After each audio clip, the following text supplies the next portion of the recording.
ত্রিপুরা থেকে কলকাতা যাওয়ার পথে বাংলাদেশের ব্রাহ্মণবাড়িয়া বিশ্ব রুটে আক্রান্ত হয়েছে শ্যামলী পরিবহনের একটি বাস গাড়ি। এই ঘটনায় আতঙ্কিত হয়ে পড়েন গাড়িতে থাকা ভারতীয় যাত্রীরা।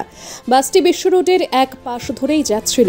হঠাৎ বাসটিকে উদ্দেশ্য প্রণোদিতভাবে দুর্ঘটনার কবলে ফেলার জন্য ধাক্কা দেয় পণ্যবাহী একটি ট্রাক। একই সময় রাস্তায় থাকা একটি অটো বাসের সামনে চলে আসে এবং শ্যামলী বাসটির সঙ্গে সংঘর্ষ ঘটে। এই ঘটনার পর স্থানীয় লোকজন বাসে থাকা ভারতীয় যাত্রীদের ক্রমাগত হুমকি দিতে থাকে।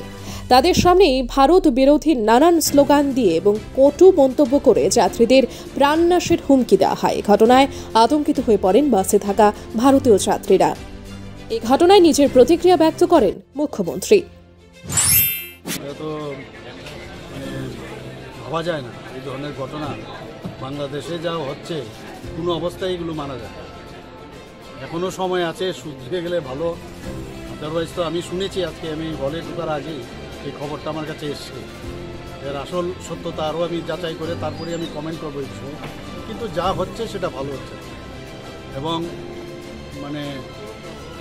সংখ্যালঘুদের উপর যেভাবে ওরা অত্যাচার করছে তারা বিশ্ব দেখছে।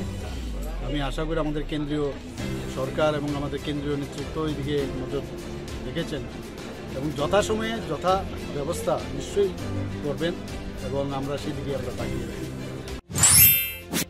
রিপোর্ট সুবার্তা।